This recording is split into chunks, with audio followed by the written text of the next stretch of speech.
ধর্ষণ এবং নারী নিপীড়নের বিরুদ্ধে সকাল থেকেই কিন্তু উত্তাল ঢাকা বিশ্ববিদ্যালয়ে সকাল 10টায় সাধারণ শিক্ষার্থীরা বিভিন্ন বিভাগের শিক্ষকরা তারা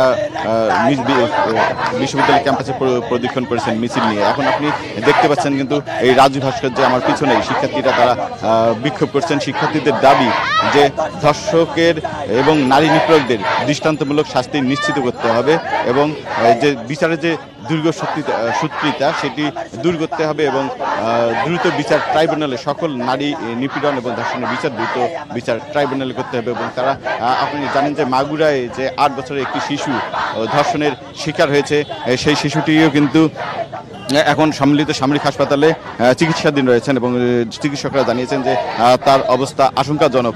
তবে বিশ্ববিদ্যালয়ের শিক্ষকরা বলছেন যে প্রশাসনের অদূরদর্শিতা এবং প্রশাসনের পদক্ষেপ নিতে না পারা দেশে ধর্ষণ এবং নারী নিপীড়নের ঘটনা বেড়েই চলছে এবং বিশ্ববিদ্যালয়ের শিক্ষক এবং শিক্ষার্থীরা তাগিদ দিয়েছেন যে প্রশাসন দ্রুত যেন এই ধরনের ইনসিডেন্টগুলোর বিরুদ্ধে ব্যবস্থা নেয়।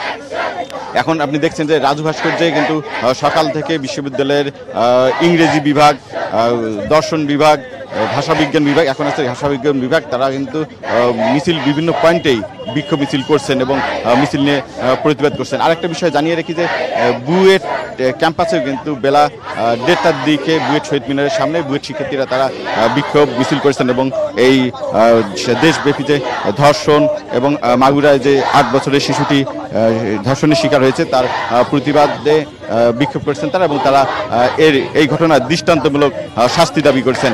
তবে স্বরাষ্ট্র উপদেষ্টা সকালে সম্মিলিত সামরিক হাসপাতালে গিয়েছেন এবং সেখানে তিনি আইনশৃঙ্খলা বাহিনীকে এই ঘটনার দোষীদের দ্রুত বিচার এবং ধর্ষণ এবং নারী নিপীড়নের যে কোনো ঘটনায় আইনশৃঙ্খলা বাহিনীকে কঠোর হস্তে দমন করার বিষয়ে নির্দেশ দিয়েছেন।